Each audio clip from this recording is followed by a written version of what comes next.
BBG లాంటి సంస్థ కాజానే ఎందుకు ఎంచుకుంది? పైగా అమరావతిస్ గచ్చిబౌలి, ఏపీస్ బెవర్లీ హిల్స్ అని ఎందుకు చెబుతోంది అంటే ఈ లొకేషన్ కి ఉన్న ప్రాధాన్యం అలాంటిది.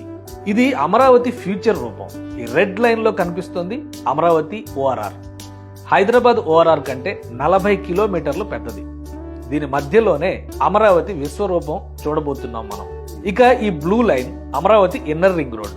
పింక్ లైన్ లో కనిపిస్తోంది Vijayawada west bypass. Amaravati inner ring road, west bypass రెండు నేషనల్ హైవే 16 తో కలిసేది కాజా వద్దనే. అందుకే అక్కడ బటర్ఫ్లై జంక్షన్ ని డిజైన్ చేశారు. అందుకే అక్కడ బెవర్లీ హిల్స్ కాజా ప్రాజెక్ట్ ను ప్రారంభించింది బీబీజీ గ్రూప్. అమరావతి రియాలిటీలో BBG group entry game changer. అత్యంత విశ్వసనీయ సంస్థగా బీబీజీ సాధించిన విజయాలు ఇక్కడి ఇన్వెస్టర్లను, బయర్లను ఉత్సాహపరుస్తున్నాయి. ప్రాజెక్టు లాంచింగ్ రోజే గ్రాండ్ సక్సెస్ అయింది. ఈ రెస్పాన్స్ కి తగ్గట్టే వరల్డ్స్ బెస్ట్ కమ్యూనిటీగా నిలిచే బెవర్లీ హిల్స్ పేరుకు తగినట్లు బెవర్లీ హిల్స్ కాజా వెంచర్ ని తీర్చిదిద్దాలని బీబీజీ గ్రూప్ ఆశిస్తోంది.